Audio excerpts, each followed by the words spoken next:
Come on now, y'all already know what this is. First things first, God did this. Don't get mad with us.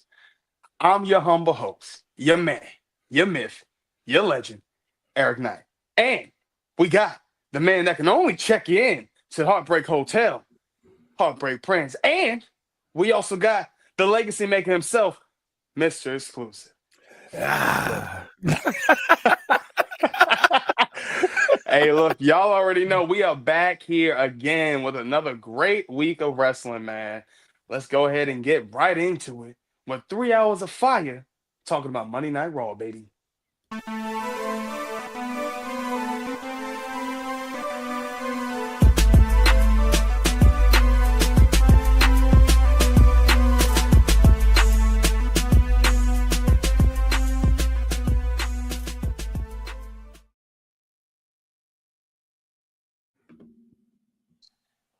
So, we talk about a couple of things, man, when we talk about Monday Night Raw. Now, the funny thing is, before I really even go back into my normal thing that I would normally say, because it wasn't 3 hours of fire.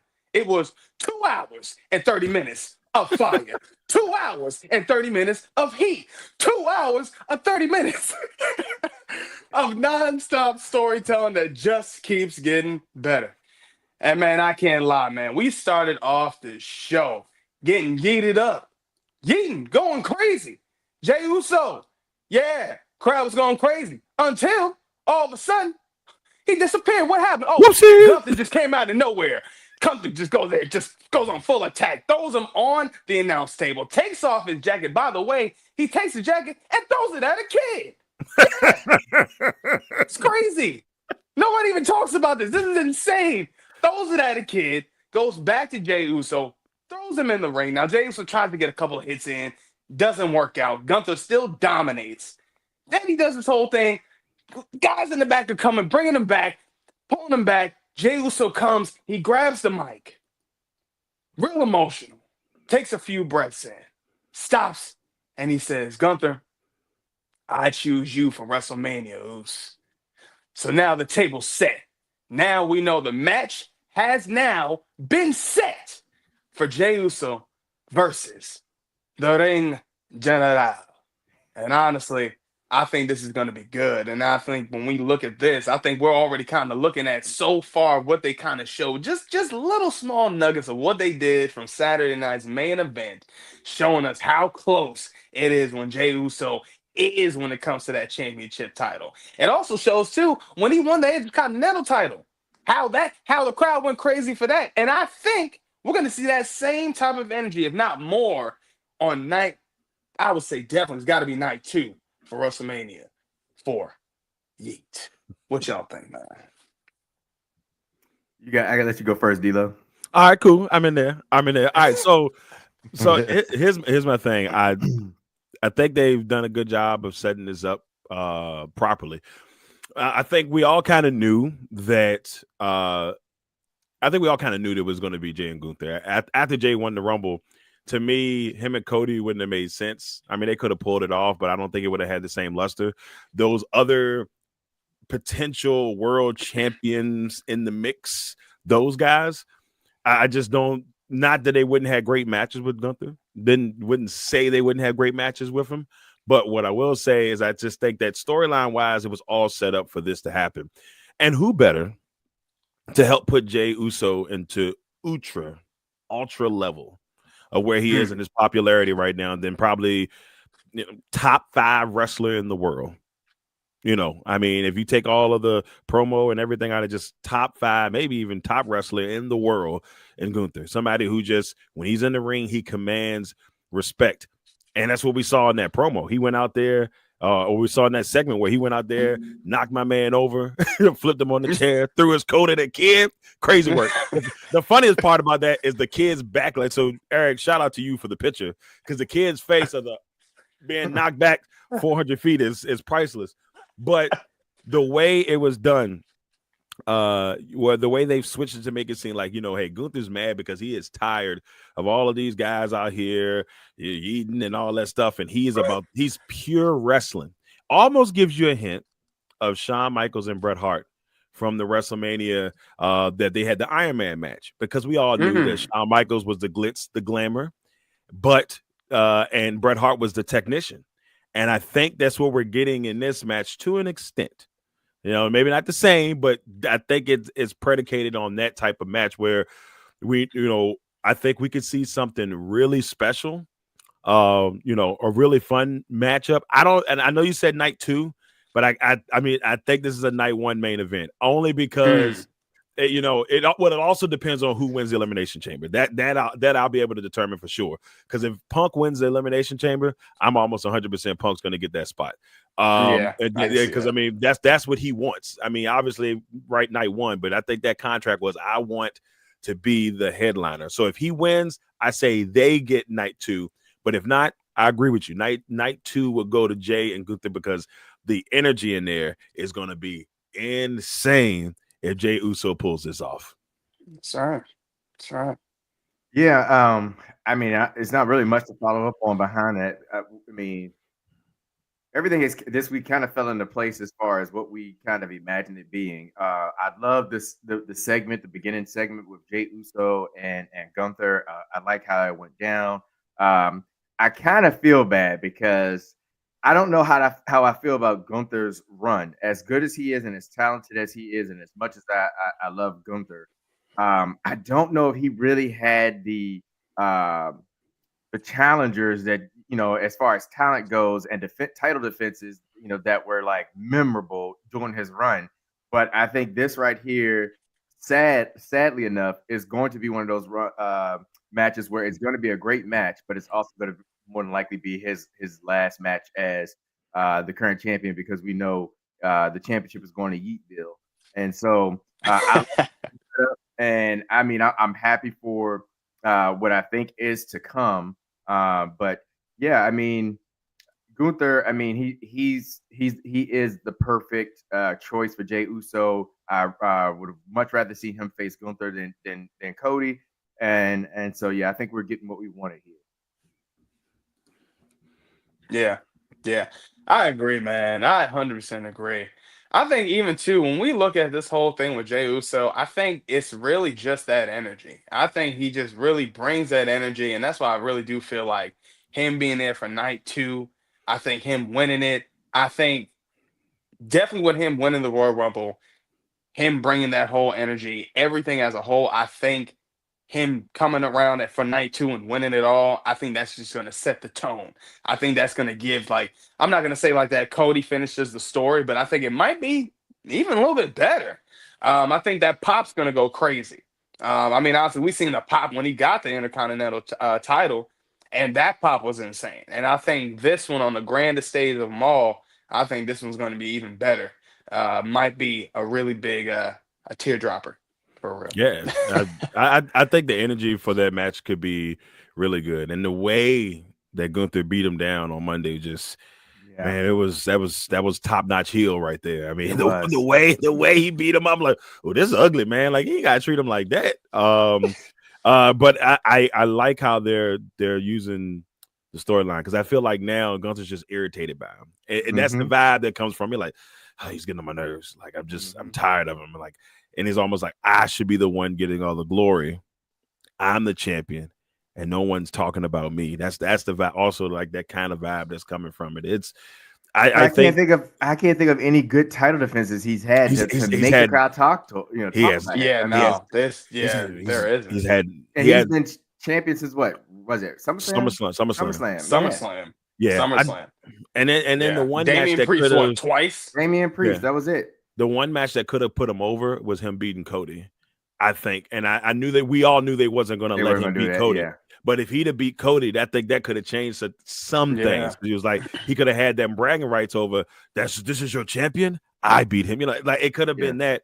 But I see that. But I agree that his title reign is it's what Cody's was. Like we talked about last week, it was what Cody's was before Kevin Owens came in there. Yeah. Now, Jey Uso is going to do what I think Kevin Owens did for Gunther. So if Gunther does win this, and he beats their popular champion, everybody's popular champion, that I think that will give him a boost heading on. But I think in most people's eyes, they don't see Gunther winning this. But that's something that we have to really, really think that could happen. Like if they want to extend this, he could win it, and maybe this is, he doesn't win it there, but maybe SummerSlam. We could see a 6-month thing.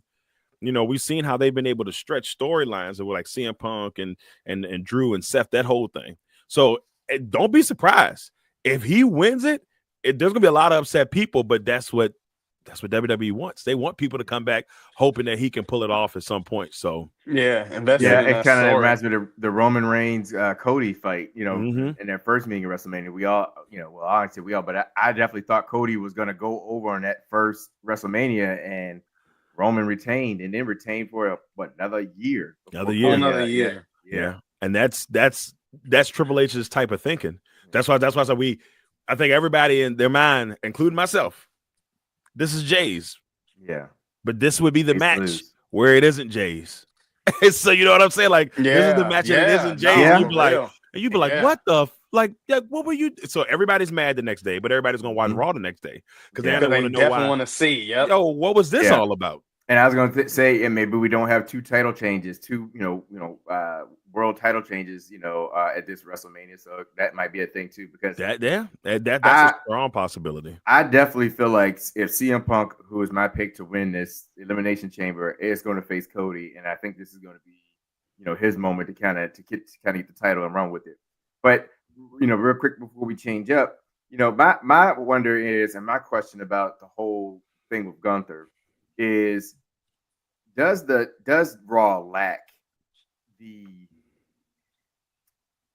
world heavyweight title charisma as far as people competing for it, like the type of people that will be competing for it? Because Gunther really only has Damian Priest.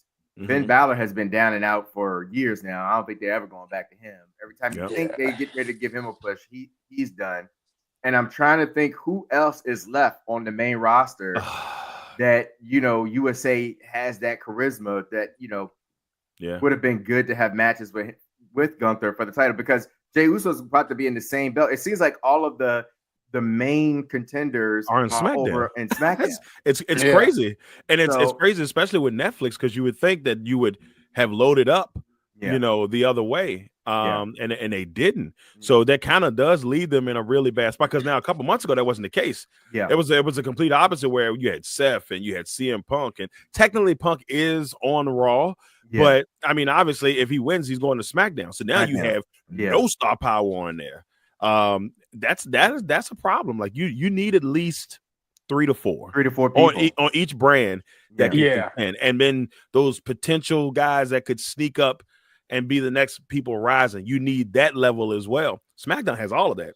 Like, I feel like Jay was one of those people, like you said, that came up, that kind of rose up through this, because there's not really a strong contingent of just, I would say, main roster superstars. Not saying that, the roster sucks or anything of that nature. I just mean when it comes to the championship title, like, who really could have challenged Gunther and be considered legit? I mean, Seth. We had Seth, but Seth was out on injury. Then I think he was out filming a movie, and so it was a lot going on there. And so I don't know. Yeah, I think maybe one of my picks, I would have said probably Drew McIntyre. If anything, that would have been one guy I think they should have definitely had him as a contender going up against Gunther, because I think just the work he's been putting up with Punk, I think he showed so much with that, and I also think just in general. I think even him just going. I think even if he would have got that second chance at the title, I think he would have definitely been like, just, it would have been like just so much of a hunger. I think it could have really turned up.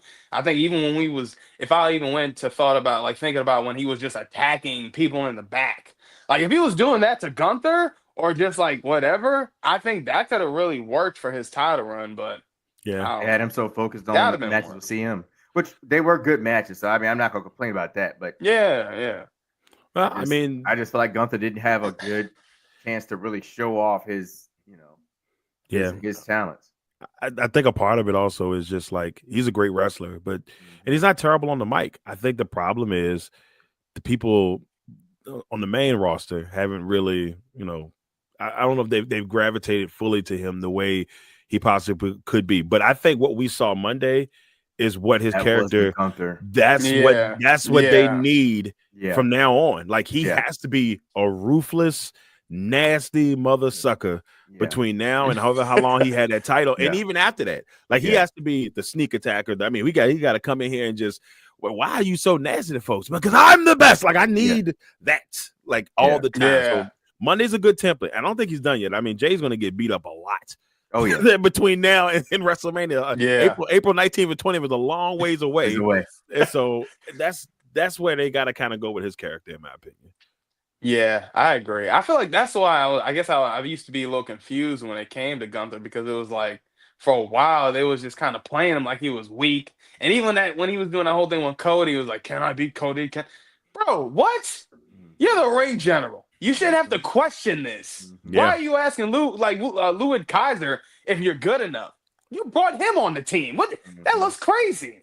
Yeah, he was teetering for a while. That's like you remember that period where they kind of trying to seem like they were trying to make him face, and they didn't quite make it. They didn't quite go there. They didn't quite go there, but they were like hinting at him like.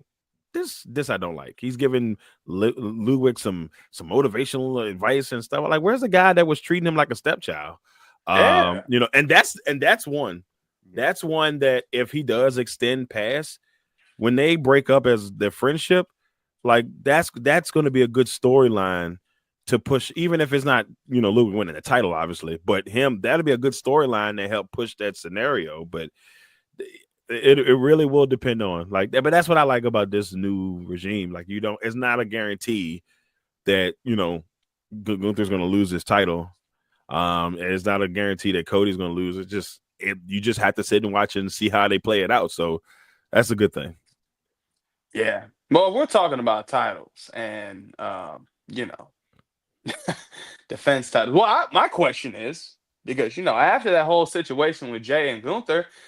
Bailey and good old Lyra Valkyria have a match. And the first thought that came to my mind, why is Lyra Valkyria even the Intercontinental Champion? I've yet to see this girl defend this title at all. Why did we give her this? And she still lost. It's dumb. And she still loses. You're going to Royal Rumble with the title. You lost that. You're going to this qualifier match for the Elimination Chamber. You lose that. What? At this point, lose the title and just go away. I'm sick of this. I am sick of Lyra Valkyria. I am. I didn't mind her in NXT. I thought she was cool. I get it. Let's push over. She was from Ireland. I get it. She got the buzzer from Becky. You beat Becky in NXT to get the NXT champion. Okay, I understand that. Why are we pushing this girl to the moon like this? And she hasn't had any build for anything. I think she's great in the ring. I would never say she's not good. I'll always say that she can throw down in the ring. But there's nothing about her that makes me feel like I'm invested.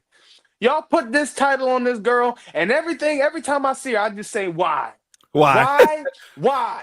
Tell me why. Nature. And I ain't talking Michael Jackson. I never want to. Tell me why. We just want to know why. I want to know why. Why put this on this title? Why put this on the title for her? There's no story behind it. You could have put it on Dakota Kai. All these women you have on this roster.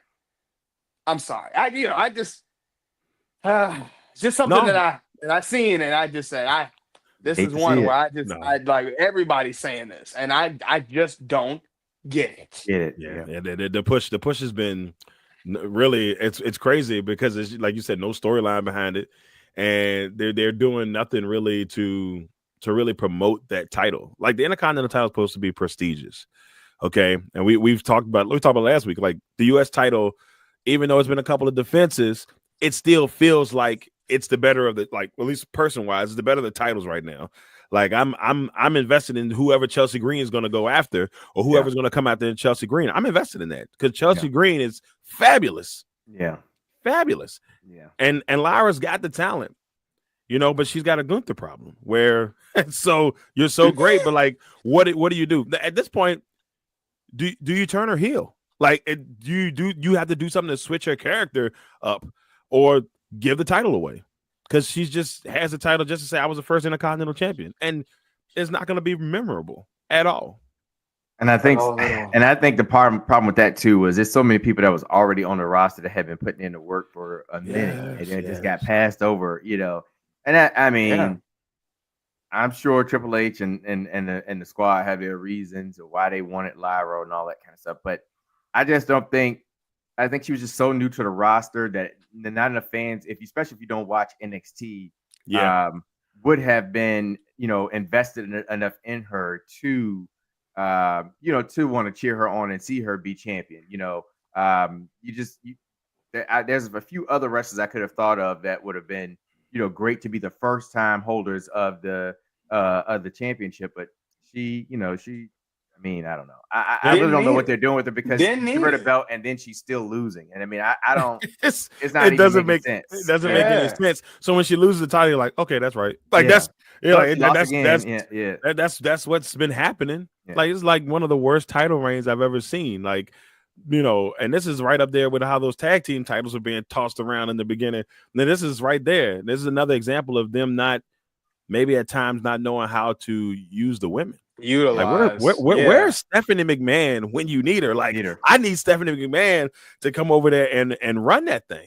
Somebody got to do something. You know what? Scratch Stephanie. Give me my man, the myth, the real legend, future Hall of Fame, in my opinion, Mr. Fit Finley.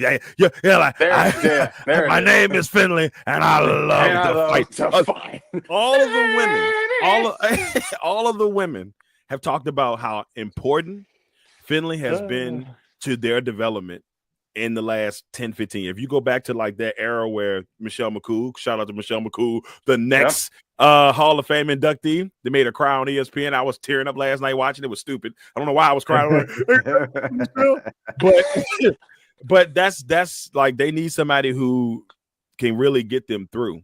And maybe he's done a really good job of helping those women develop as great wrestlers throughout the, ever since he stopped wrestling himself. You got to get somebody in there that can help push this thing along. And I said it last week. I'll say it this week. They may need their own show. They may need their own show where they can just focus on the women. People are going to watch because, heck, look, if you just look at what NXT is doing, most people watch NXT because of the women. So the show would work. You can't tell me that it wouldn't. They've got to figure it out, though. They got to figure it out. Yeah, they do. I think it kind of feels like they just gave every brand mid-card title for the women and said, all right, here you go. But the only one that's really thriving the best is, again, NXT. The first one that did it is the best one that's doing it. Mm-hmm. And since we're talking about NXT, let's go ahead and jump right into it.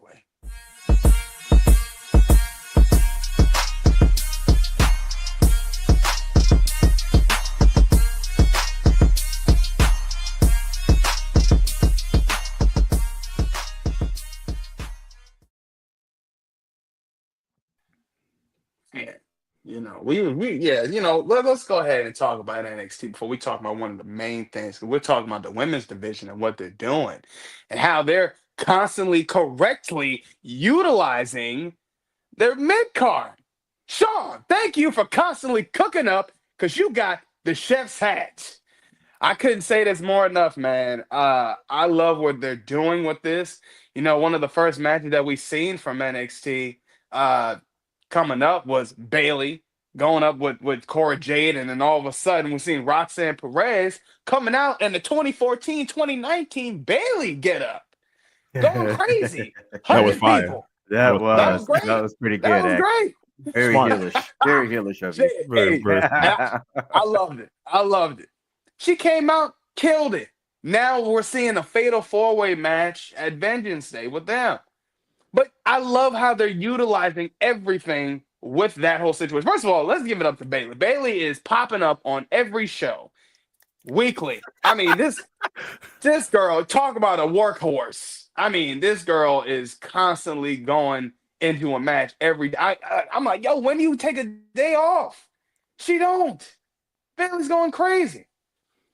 But, you know, we talk about a few things with NXT. One thing I didn't really care to like that I seen, my man Trick Willy Wonka. You know, first of all, you know, he declared and he told Eddie Thorpe he's going to whoop his ass. That's what he said. That's what he said. He did. That's what he said. With the belt. Now, yeah. I don't like to see my man Trick Willy. First of all, I don't like seeing anybody getting beat on Black History Month. Let's just get that on the way. Crazy work. The disrespect is out of control. Whipping my man on Black History. That's crazy. You can't do that to Trick Willy Wonka, man. That's insane. That's crazy. You ain't gonna do that to my man. Hadn't even gotten to Valentine's Day yet. We out here just taking beatings. Just loud whips. I mean, this old Abraham Lincoln birthday was on Wednesday. Hadn't even got set free yet. This is how they treat my man at the beginning of the month.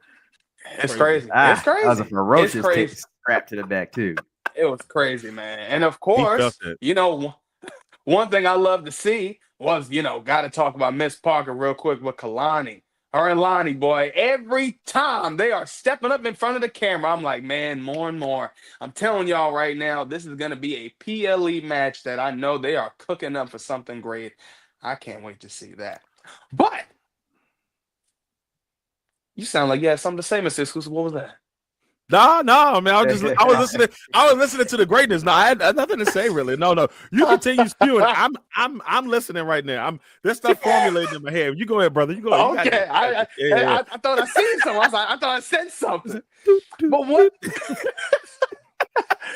one big thing we gotta really talk about, because this man has been almost MIA. Now, if y'all don't know, y'all haven't heard, the absolute, the man himself, Ricky Starks, comes up. By the way, came out of nowhere. Just, you heard a voice on the mic, and all of a sudden this man just pops up. And he says, I'm here, ain't I? I'm here. He's here for where the best brand is at. To see Ricky Starks, first of all, the last time we seen Ricky Starks on AEW, last time I seen him was on Collision, facing CM Punk.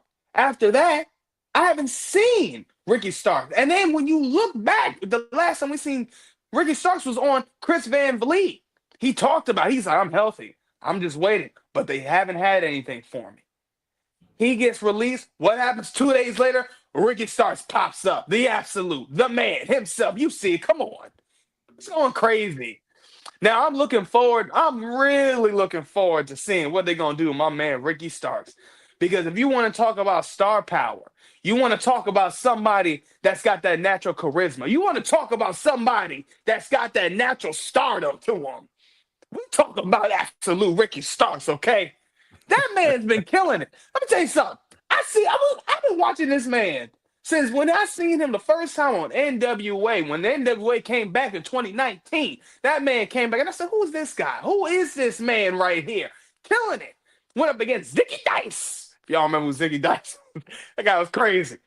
But when I seen Ricky Starks, I said, everything about this guy, he's got it. He has got it. He's got the star power. Now, this is a future star, not even in the making. He's him. And I ain't talking Carmelo Hayes. He's him. Okay? Ooh, this man has got it. He's got it. Okay? He's got it. Everything about Ricky Starks, he's got the natural wrestling, just in-ring ability. And, I mean, we could talk about his work on the mic. Can you only imagine how many people we could possibly see him go toe-to-toe with on the mic? Now, again, this is another guy from AEW that is coming to NXT. Now, of course, we've talked about this before. Sometimes when people come from AEW and go to NXT, sometimes you might just break out for a little bit, and then you kind of settle in the dust for a little bit, and then you just disappear, and maybe you might pop back up. But that pattern has now broke. We've seen the pattern break with Ethan Page. We've seen the pattern break, of course, with Lexis King. All right, now. What are I want to throw Sean Spears in there too. Oh, matter of fact, and I'm glad you said that, because what Sean Spears is doing is he's going crazy right now too. With him, Izzy Dan, and I mean just everything that Sean is doing, the chairman. Okay, we see now that curse is no longer a thing. What are y'all's thoughts on what Ricky Starks could possibly do. I'll let you go, D'Lo. All right, cool. Well, I was definitely gonna let you go. I was like, gentlemen first, you know. Yeah. But here's my thing with this. I love what they've been able to do, like you said, with the last couple of people that have come from AEW. Now, a lot of people, if you're an AEW person, if you're a big AEW fan and you see this person move from AEW over to NXT, so, oh, that's a downgrade. Now, when you check those numbers, now when you check how those ratings have been going up against each other the last, probably the last like almost a year now, where AEW and NXT are pretty much neck and neck on a week-to-week basis. So this is not a downgrade. So anybody that thinks that, you tripping. Now, what I will say is that I'm not ashamed to say, like, I knew of Ricky Starks. I hadn't fully paid attention to him in the ring. After this happened, I went and checked out a video, and sometimes you can just vibe it. I sat there and I watched this man, and I said, yeah, he got, just like you said, he's got it. And some people just know how to talk on the mic, and he is so brilliant on the mic. Obviously, a lot of people make fun of him because of the whole Edge thing and, the over the Edge and him calling him, Edge was actually, if people go back and really look at that promo, Edge was terrible on the mic in that promo. Yeah. So everybody who wants to like trash Ricky Starks for that promo, no, Edge was bad in that promo, and he couldn't think of nothing good, so he called it an imitation Rock. So unfortunately, it's thick because Edge is Edge. But even with that being said, yes, you want to call him an imitation Rock. They said the same thing about LA Knight, but these people are great on the mics. So now we're going to shame people for looking up to people that they cared about when they were growing up. Okay, fine. If that's what you want to do, you do that. But he's not the same as The Rock. And what the vibes I got from him, yes, he has so much swag that when people see a person with so much swag, the first person they go to is, oh, he's just like The Rock, because that's what The Rock had. He had natural swag and knew how to talk on the mic. And that's what this young man has. He's going to be great for NXT. He is going to be great for NXT. All he is doing, he said it himself, is like the future is here. He's about to raise the future bar up to here for NXT. They're already doing great. And it's just going to take it to another step. So I love that he's coming there now. I think he's going to do great things. My man, I never thought I'd say this. My man, Ethan Page, every week that he's on there, I'm just like, yeah, this guy right here. Yeah. It took me a while. Like I told y'all a couple of weeks ago, after the rap, I was like, I think they've got something here. So they're slowly building a really good, like, overall roster. Yes, we always talk about how good the roster is, but like they're really building a solid platform on this roster. So once again, shout out to Shawn Michaels. I know y'all probably say y'all are on Shawn Michaels nuts every week, but I do not care because the man, the legend, cooking. The man is cooking. So that's me. That's just me. Yeah, I see Ricky Starks being the main guy pretty. I ain't gonna say pretty soon because you still got to deal with the ruler, Obafemi. But and I don't see him losing the belt anytime soon until it's time for him to go ahead and go to the main roster, which hopefully Triple H takes care of him when that does happen. But Ricky Starks, I think, definitely has the talent to be the main guy in NXT and kind of carry that brand. Especially with him, Ethan Page, like you mentioned, we were in the same boat, kind of felt the same way about Ethan Page. He's definitely grown on me. And then, Trick, they have a good, solid roster of talent, especially talent that you can see carrying the brand for NXT. And now you add Ricky Starks to that, his charisma, his charm, his ability in the ring, his abilities on the mic, and which, like you said, D'Lo, as well. It's one of those things too where just like what's my boy LA Knight, people give him a lot of flack for being like The Rock or like Stone Cold and things like that on the mic, but they say imitation is the sincerest form of flattery. So these are people that they grew up watching, they grew up liking, they idolized or whatever, and so to kind of give you a bit of that mixed in with their character and their personality, I don't see anything wrong with it personally because, I'm the Heartbreak Prince and I love Shawn Michaels. So I feel like if I ever was in wrestling, he would be somebody that I would try to imitate, like a Dolph Ziggler, hopefully not completely to that level. But yeah, I mean, I don't see anything wrong with it. And I know people give wrestlers like this a lot of flack for not being original or whatever. But I mean, at this point in time, we've seen so much done in wrestling with characters and things of that nature. I don't mind it.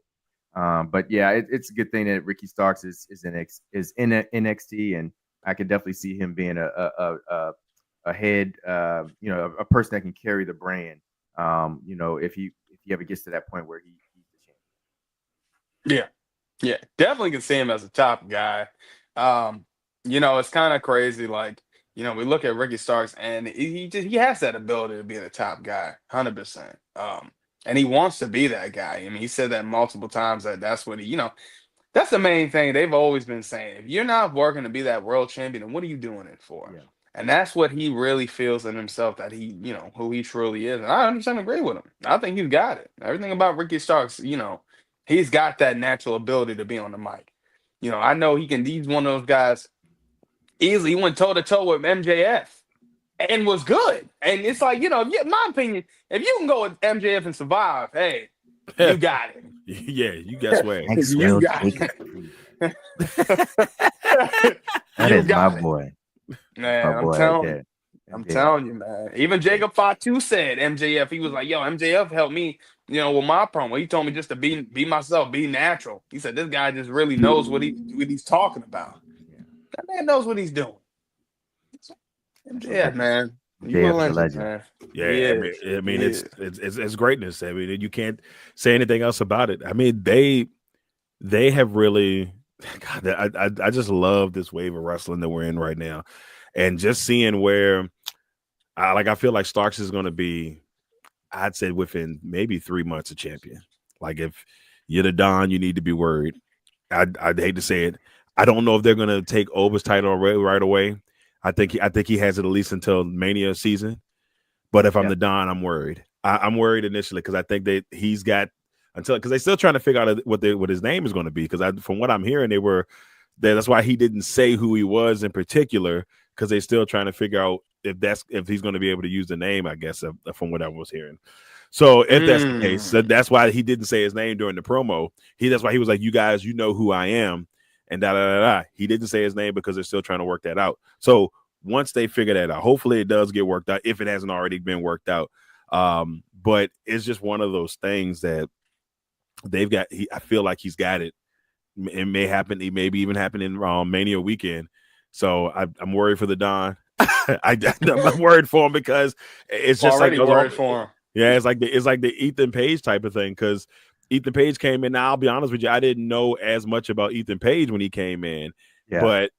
But it made sense once I started hearing him. I'm like, yeah, that's why they gave him the belt. That's why they gave him the belt.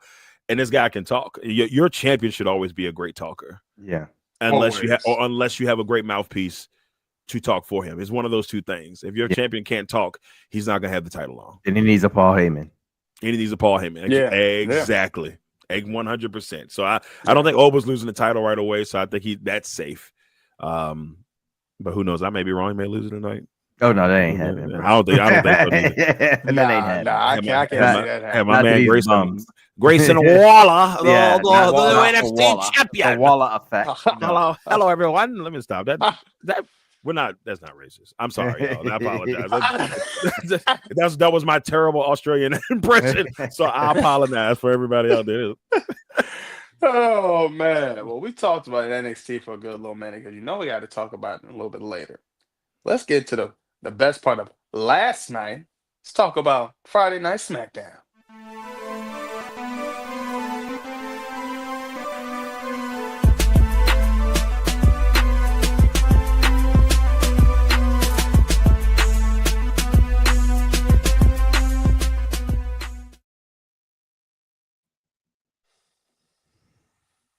So, this actually is really 3 hours of heat, 3 hours of fire, 3 hours of nonstop storytelling that just keeps getting better, baby. And look, I want to talk about a few things. I ain't going to talk about the main thing yet, but we got to talk about a few things that with SmackDown because there's a few things that happened, okay? First things first. Before I talk about anything else, I got to talk about the Street Profits, baby. Look, they're cutting fire promos last week. went crazy this week. Went crazy again. Now they're out here marking hits. They put the whole tag team division legitimately on notice. And honestly, I'm loving it. What Montez in now, woo! I love that. I love that. I love when he does that. That is one of my favorite parts to see when Montez is doing that. And honestly, Angelo Dawkins killing it. My man's upset. And honestly, to see this different side of Angelo Dawkins, I'm loving it. And I ain't talking McDonald's.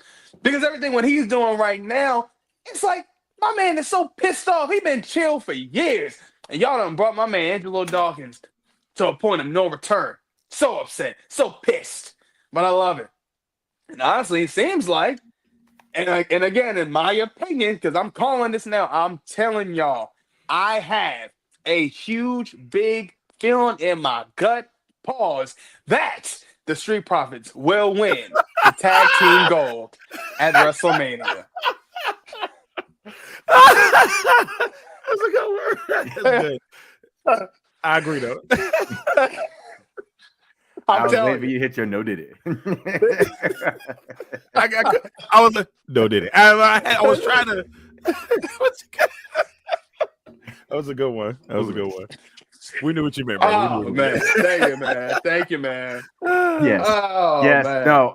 But I agree with you. I do see it happening. I think championship glory is around the corner for the Profits. You know, it's something we've been talking about at least for the last year. You know how the Profits always seem to be, just shy of being able to capture gold. For as good as they are on the mic, in the ring, you would think that they would be a mainstay, a headliner for WWE. But it for some reason they always seem to be passed over, and so this kind of recreation of themselves has been fire these last couple of weeks. They're starting to cut these kind of dark promos that kind of put this like serious edge around them, and I'm digging it, and I like it. I like seeing Dawkins, this version of Dawkins. Ford, we know he's talented enough to go either way. He could be that happy-go-lucky face goofball, but he can also be, he can have this serious edge to him too. And so seeing Dawkins match that energy has been great. And I feel like we are set to see a phenomenal match, especially if this carries all the way over into WrestleMania, because you're talking about DIY and especially if they still have the titles, but DIY and Street Profits. And we saw 4 months ago, whatever it was, the match they put on when they, to try to be a contender to face who was it? Bloodline at that point, yeah. Bloodline. And that match, I mean, A1 banger. And so if you give me that at WrestleMania, hey, I'm locked in. Yeah, definitely, man. Definitely. I 100% agree. I'm telling you, man, look, them Profits ain't playing, boy. They about to go crazy. And I can't wait, man. Yeah. I'm loving it. I'm loving it now. Swag is on 1,000 right now. That's what I like to see.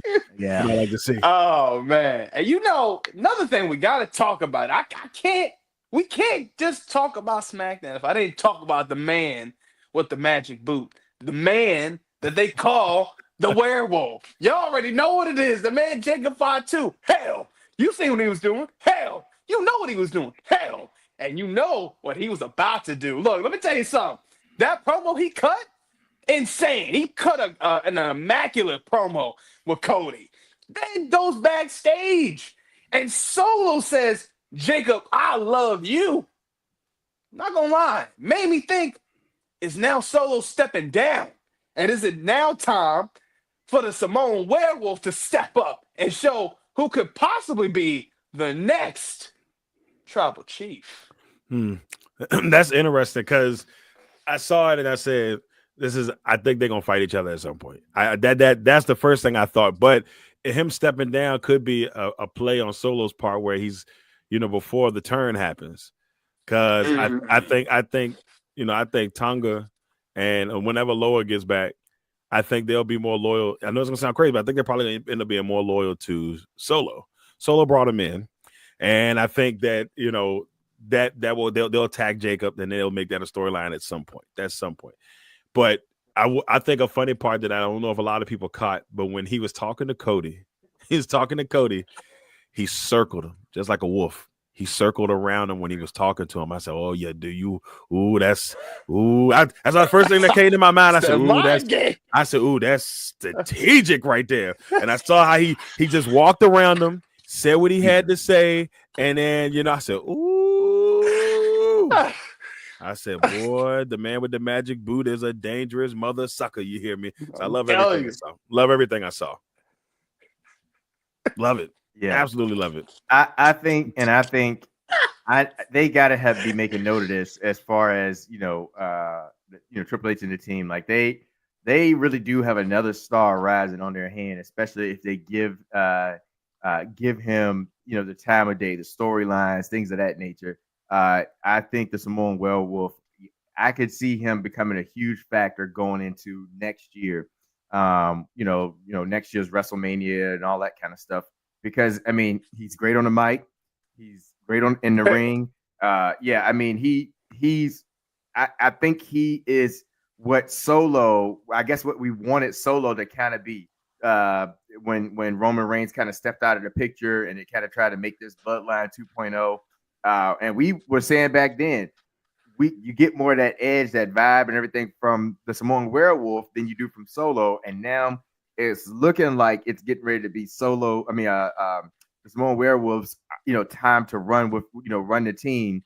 And now I don't know where this is going to go. As far as I have a feeling, this is going to have a match between Solo and the Samoan Werewolf. You kind of see the seeds of that. But I'm also getting this vibe, at least yesterday, from the kind of promos and thing that was going on there, that Solo's getting ready to have this like face turn to him or something like that. Maybe team go back with Roman after the feud that they seem like they're about to have, because when he told the Samoan Werewolf, "Hey, I love you," he got no response. Then later on, you see him give the spike, and miss and hit what's his name, Tama Tonga, and so. Yeah. I don't know. And you saw the look that the Samoan Werewolf gave. And so I feel like there's some seeds being planted here of like them having some type of falling out. And then I think Solo's going to end up back with Roman. But we'll see. This is the fun stuff when you start seeing new little storylines of your brain start thinking about, I think I see where this is going. Yeah. I mean, that's what makes it better. Remember, like last year after Roman lost, we were like, where are they going with this thing? Because we really didn't. The Bloodline situation, we didn't know what it was, and we were a lot of people were critical, including myself. We were all critical of it because like this is not working, right? And I heard people chirping last night. I was like, where are they going with this? This doesn't make sense. Give it time. Like I feel like when it does happen, you can be like, oh wow, like that's gonna be the type of reaction that we get from it when it does go down. So just let them cook. Let them cook.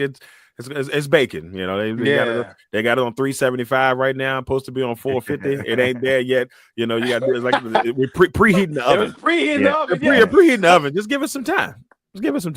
Yeah, look, that's what I'm saying. I love what they're doing with it, man. That's why I'm saying, like, when it comes to Jacob, I'm like, I will. It's so bad to say, but maybe it's not. I don't know.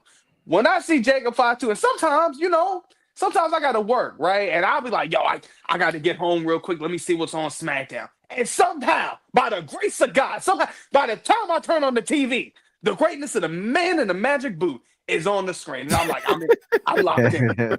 I'm locked in. The magic and I got to see, man. Hey, Jacob, he's got it, man. He's got it.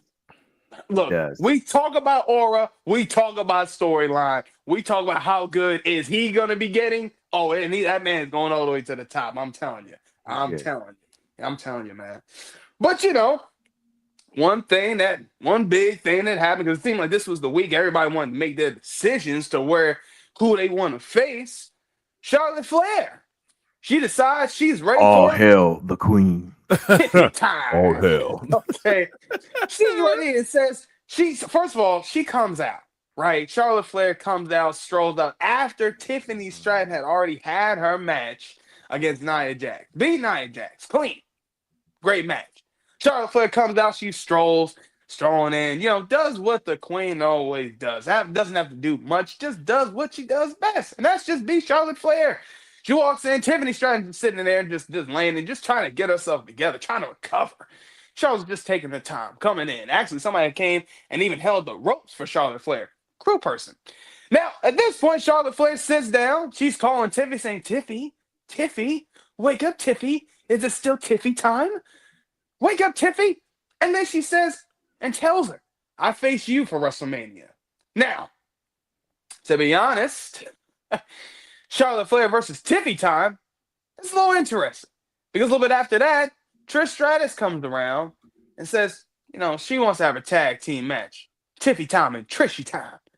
But in my opinion, I think seeing Tiffy and Charlotte is going to be probably, maybe, I would say, might be a night one main event.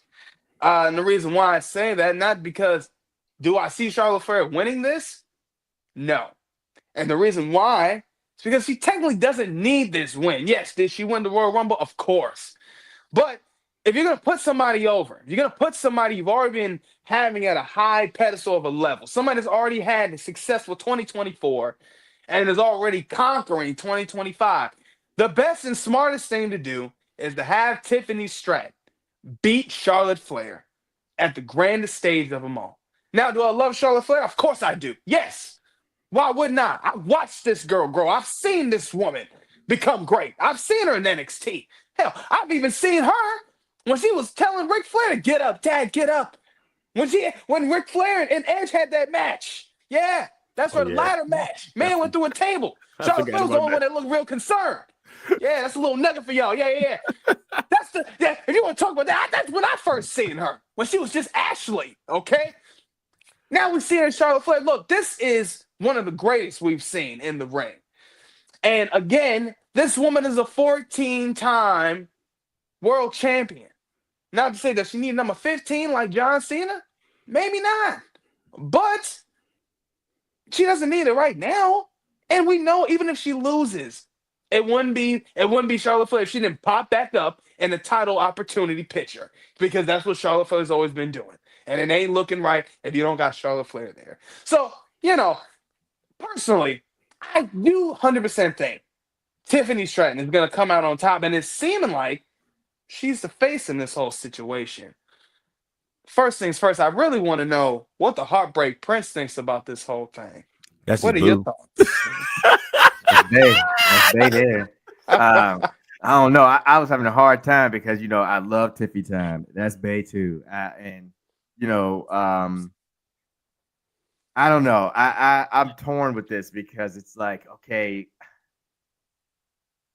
I don't even know where to begin. I got so many different things. So like, I feel like, all right, it's going to be a WrestleMania match. We obviously knew she wasn't going to challenge Ripley. We were talking about that last week. We kind of see her going to challenge Tiffy. I feel like Tiffy just got her legs up under her, and she's just got the belt. And so I'm after hearing you just now, I'm starting to agree. I can see Charlotte losing this because it really won't hurt her one way or the other, whether she if she does lose this match. And I would like to see this young and upcoming talent like Tiffy time have her moment, have her time as champion, and kind of start to bring up this new crop of women that is coming over from NXT up into WWE and not have their torches snuffed. As we've seen what happened to other people in the past. So her coming out and challenging Tiffy time, it was no shocker there. I am concerned though about how they're going to do this at WrestleMania. I feel like the next time Charlotte wins the championship, it has to be a time where she's going to carry the belt for a while. Have the belt for a year or even 2 years, set some type of record as the longest reigning women's championship title holder of all time, whatever. And so I would rather see that. But as far as what night this goes on, knowing Charlotte, they will give her night 2. I just how she is, I can't imagine her saying, "Hey, you're going to lose this championship at WrestleMania, and you're going to be on night 1." Because I'm already thinking, what robe is she coming out for WrestleMania? That's what I want. What robe is the queen coming out in?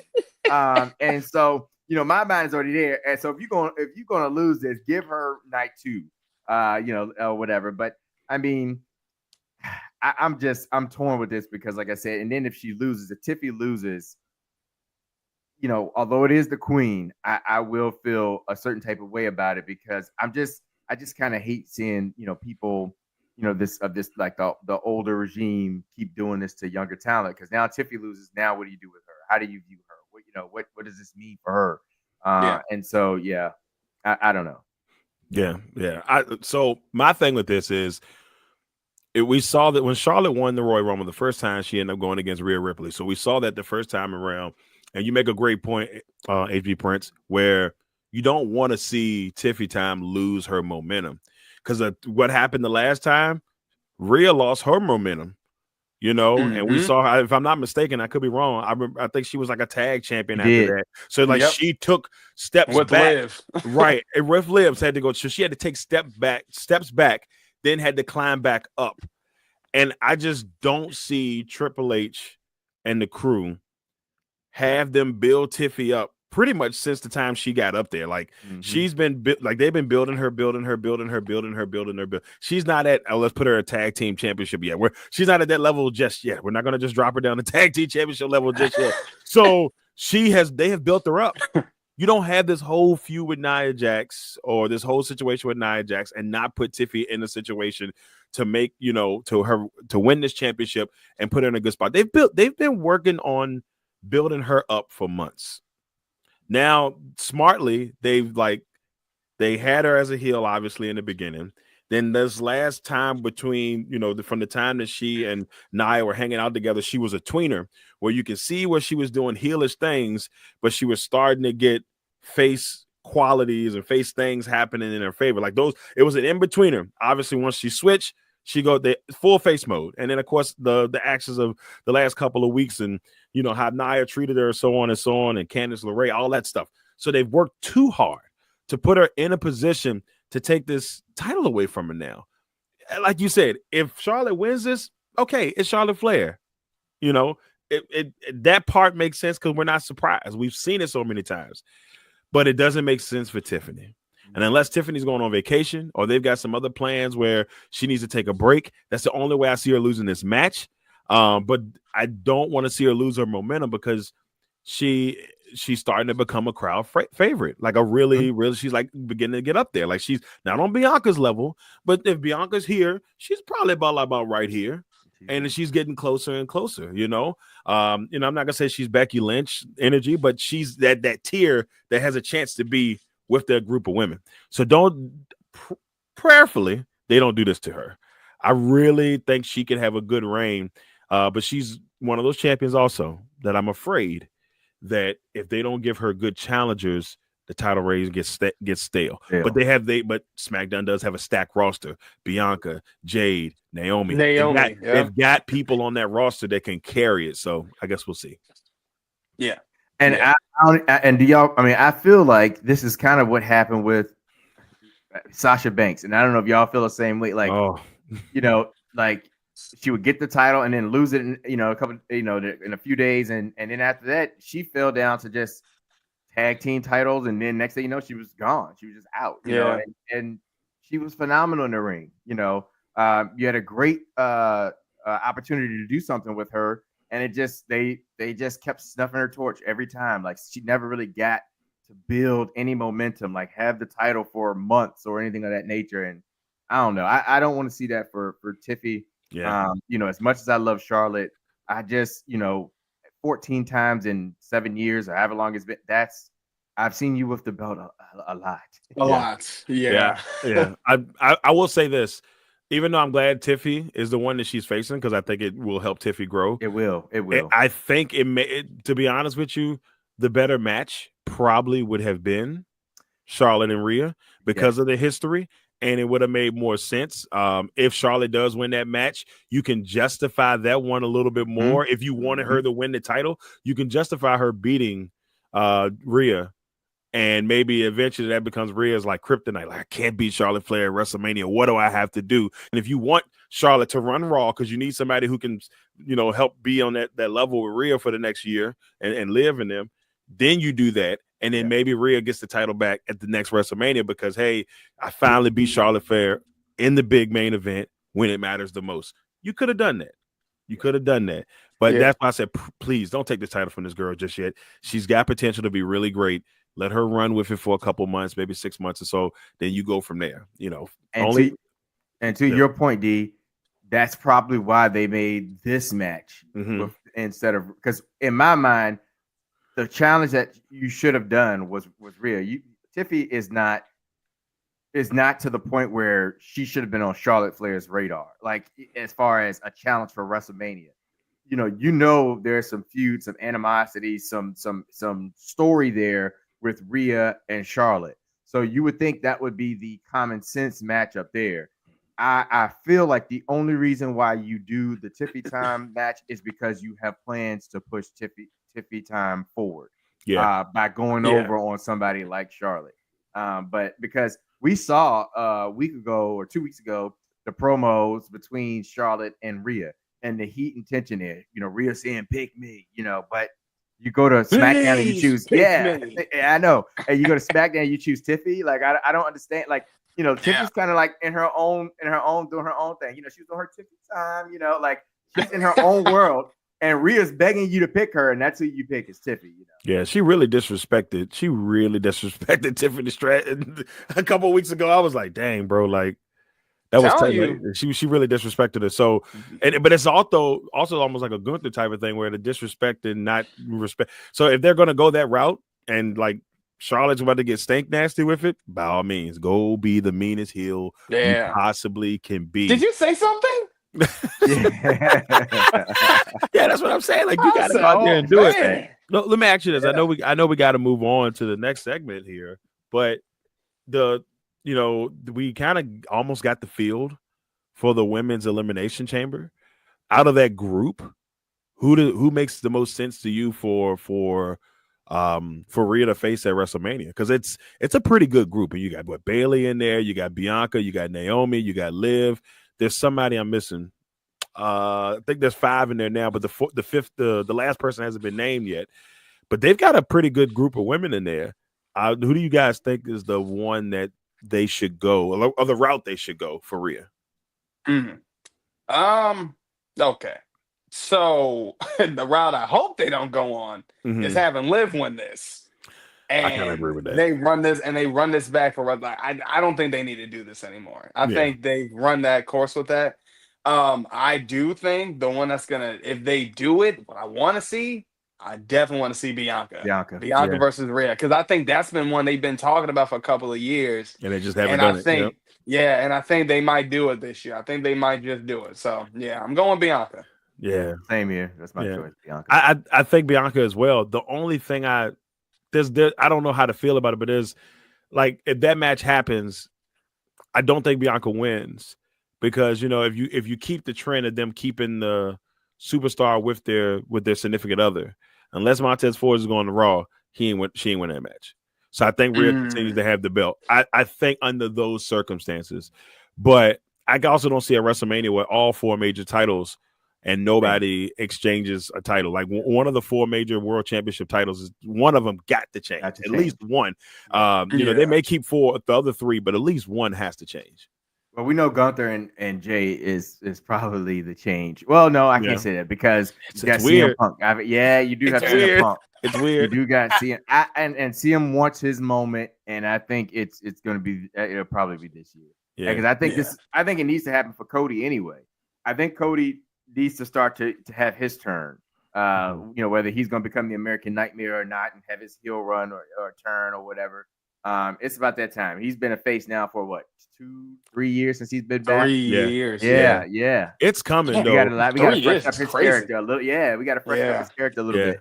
I think it's coming, and I'm gonna tell you why. This is going to be weird, but if you watched the promo last night when Drew McIntyre was talking to him, and Drew said, "Remember, I'm the one that came to you, and I tried to help you."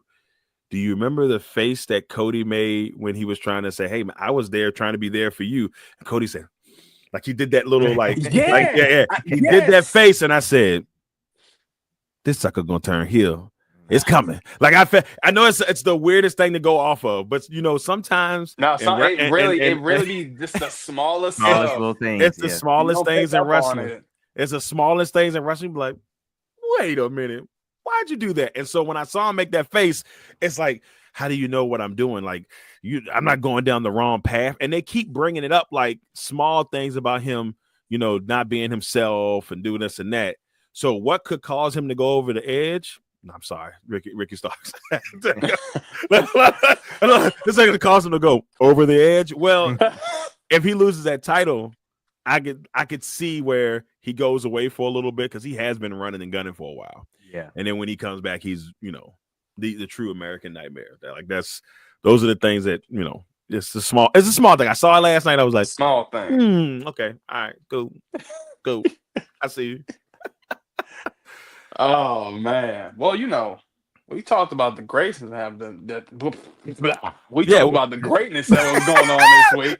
I had so much going on. I couldn't even think about it. I was stumbling. I'm being humble. No. So let's go on and talk about what's gonna be happening tonight. We know it's Vengeance Day, and let's get right into it, baby.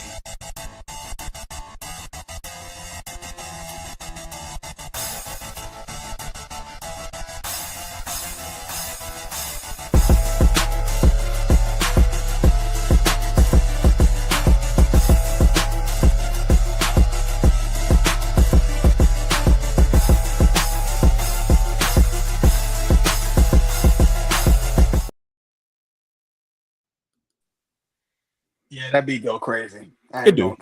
It fire. Shout out to my man Drew.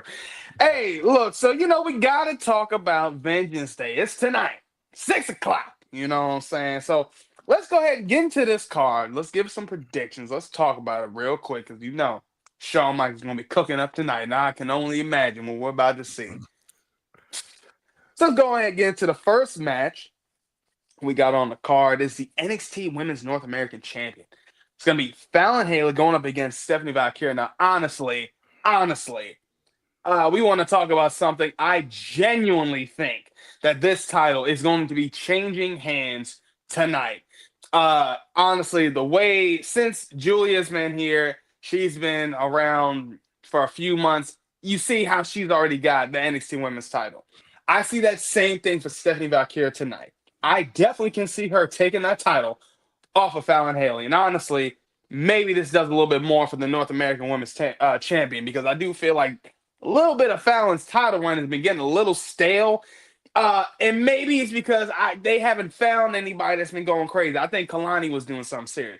Jada Parker did pop up on Fallon and said, I'm up next. Okay, cool. But in that case, how will we see this match? And I still think this is going to be one of a great match we're going to see overall. Then next we got on the card is the NXT Tag Champions going up against each other. We got Axiom, pretty much Fraxium, and Josh Briggs going up against Yokisha. I think I said that right. Man's got great hair. I try not to mess up names. He's got great hair. Look at his hair.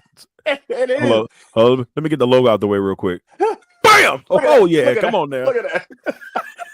Yeah, we want to talk about a tag team division that's been cooking up. I think this has been one of the best tag team divisions that's been cooking up. Look, I know what I said about Fraxium months ago, but honestly, these guys have proved me wrong every title defense that they've had. Honestly, they lost it one time, then they brought it back. These guys are 2-time champions. I definitely see these guys winning tonight.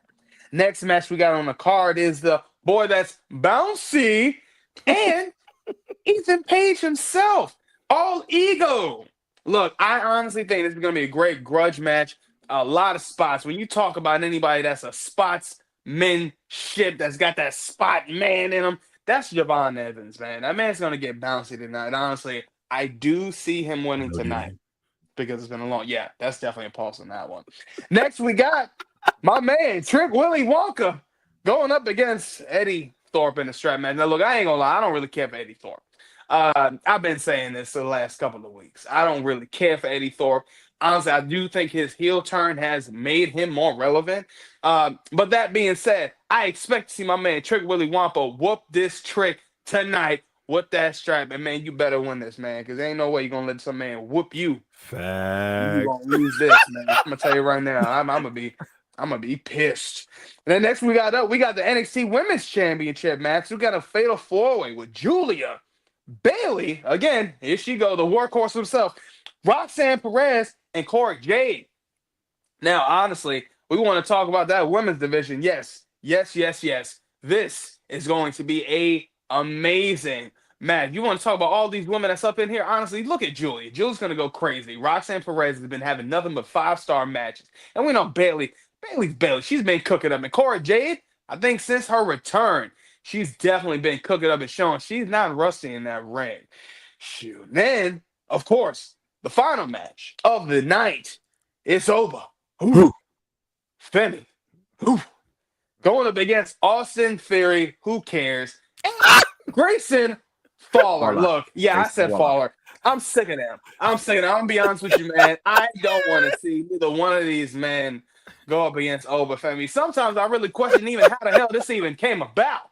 Sean, I really question this match, but I'm gonna let you slide because you cook up constantly. So I'm hoping that you really deliver with this one. But to be honest, yeah, I just don't want to see Austin Theory win this. The reason why I've been saying this, anytime you put Austin Theory in a title match with another black champion or somebody that could possibly win the champion, they lose. Hey, oh, you want an example? I'll tell you. Montez Ford at the Elimination Chamber in 2022. What happened with that? My man Tez was up next, about to be getting that single titles run. And who really came and got that W? Oh, yeah, Austin Theory. And he won that. And that's what I'm saying. I don't want to see that same pattern for the ruler. Over Fenner. Yeah. So, yeah, man. Hey, look. First of all, how stupid is Waller's face in this? That's what I said. I like, what are we doing here? Like, I don't get it with this man. I can't take neither one of them serious. What the world? I can't. It's terrible. I can't, man. It's bad. It's bad. It's bad. I mean, when we look at this card here, I think for me personally, match I'm probably looking forward to the most, it's tough. But I would say the one that's been giving the most consistent bangers, probably Fraxium, man. They've been putting banger matches, whether we're talking about Impact, really because again, they've been going crazy on Impact since they had their partnership with WWE. They've been going crazy. And then it's like, honestly, every title defense that they have had has been a 5-star banger match. Again, I have said what I said about Fraxium, but these guys really know how to put on a match, and they just give it their all, man. That's what match I'm really looking forward to. But honestly, I think the match that might get the most attention, I think it's going to be that Fatal 4-Way. That Fatal 4-Way match is going to be, I think, the match, possibly might be the match of the night. I think this might be the match of the night here, man. And I don't want to put nothing over the ruler because the ruler is the ruler, Oma Femi. But, I mean, really talk about what these women, the caliber of what this match has. We are talking about a lot of greatness here. We're talking about the Prodigy. We're talking about Julia. We're talking about Bailey. Okay? 3 women already. We're talking about greatness in their own rights. And we're talking about Corey Jade, somebody that's already up and up. That Devil could have been a champion if it wasn't for the injuries. So I think this is going to be definitely the match of the night. What's y'all's thoughts? What y'all think? I got the women's match. That's what I'm looking forward to. I love Julia. I love her presence. I love her, her in-ring talent and ability. So I just like watching her. And I'm freshly introduced to Julia from her coming to NXT, and just her. One thing they say, like, your first impression is everything, right? And just the way she came out. I love the outfit, the get up, the mask, the music, and then she gets in the ring, and it really is a beautiful thing to watch. And so you have her, and then you put her in there with Roxanne, who's just ultimate, just heel, and then and Becky, and so it's I'm looking forward to it. I think it's going to be excuse me, I think it's going to be a great match. Fatal 4-way, but I still see Julia walking out. Over. With the belt at the end of the day, which putting Bailey in something like this is great for just the fans of NXT and what she meant to NXT as far as her time in NXT. But I don't see her like really taking the belt from Julia and being NXT champion. So it's just one of those things where she's going to be there, and it's going to be that little bit of nostalgia, but she's going to put on a great match. So yeah. I agree. I think this is the match I'm looking the most forward to. But this is a big opportunity for Cora Jade, because I think, if anything, I think she's the one that's going to take she's going to have the biggest elevation in this match. Like, this is huge for her, because obviously you're going against 3 NXT champions. 2 former and the current. And, you've been that championship, that singles goal has been out of your reach for so long. Like you said, coming back from the injuries, this is huge for her. Like, I think this is a chance for her to shine. And she's actually had a really good month. She went over to TNA, did some good things over at TNA, making her presence known on that end. She comes back over. She gets a win over Bailey. You get a win over the workhorse. And that's huge. That's saying something. Yeah, it's saying a lot. And I don't think that she wins tonight, but she could be the one that shines the most tonight. I think it could really be huge for her.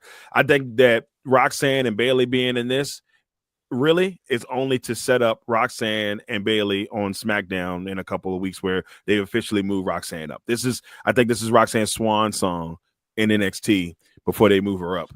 And so I think when this is just going to be a way to keep that feud going when the time does come. Bailey's on Raw now, isn't she? Maybe I'm wrong on that. If she's on Raw, she's on Raw now. So which is good. This is good for Raw, because you need a person like Roxanne Perez. You need a person like Bailey. You need superstar talent on Raw. And we were just talking about Lyra Valkyria. I hate her name. Laura Valkyria. We talked about her earlier. Who better to be the Intercontinental Champion than Roxanne Perez? She can talk. She can talk on the mic. She does have a little bit more rapport with the fans than Lyra does, and she would be perfect for it. Like if you wanted somebody up and coming and new, she's the one you go with out of your new talent, because she's had the NXT title for so long, and I just think that she could do it the right way. And I didn't like when she first came and she first became a heel, it didn't feel right. And then she has truly grown into it. Like, she's embodied it. Yeah. She's truly grown into it. So that part I do like. But for me, I tell you, the match I think that's going to be very chaotic, and is this one. Yeah. I really think, Eric, you made a great point earlier about Kalani and Miss Parker. Somehow they get involved in this match.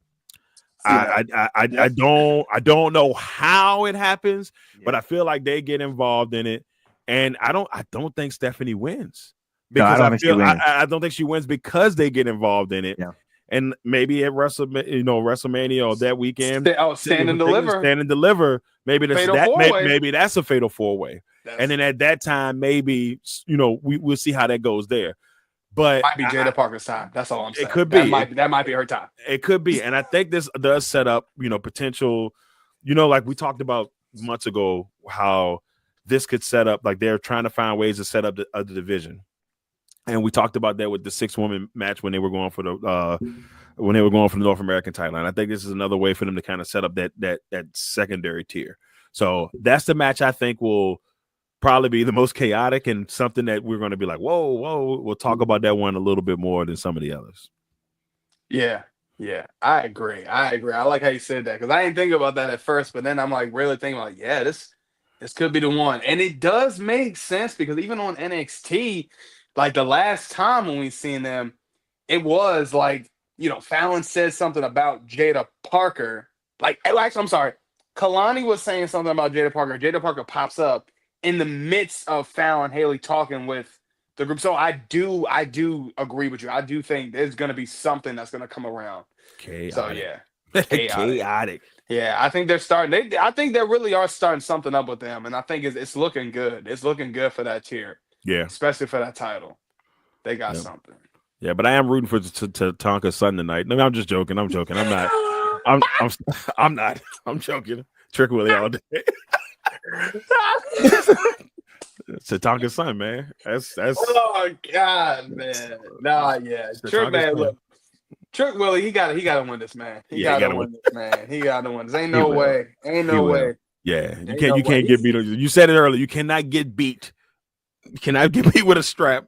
Black History Month. Black History Month. You can't do that. Man, you lose this. Crazy. We might have to disown you for the next 2 weeks. That's what I'm saying. At least for the next 2 weeks. 2 months. I ain't gonna see you next to WrestleMania time. That's when I care about your trick.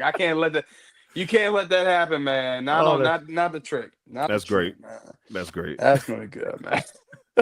But we talked about a few great things that happened with this week. We talked about the 2 hours and 30 minutes of fire with Raw. We talked about NXT with the return and then their debut of seeing Ricky Starks, possibly Ricky Starks, with the women's division also with them. We talked about SmackDown. We talked about the man with the magic boot.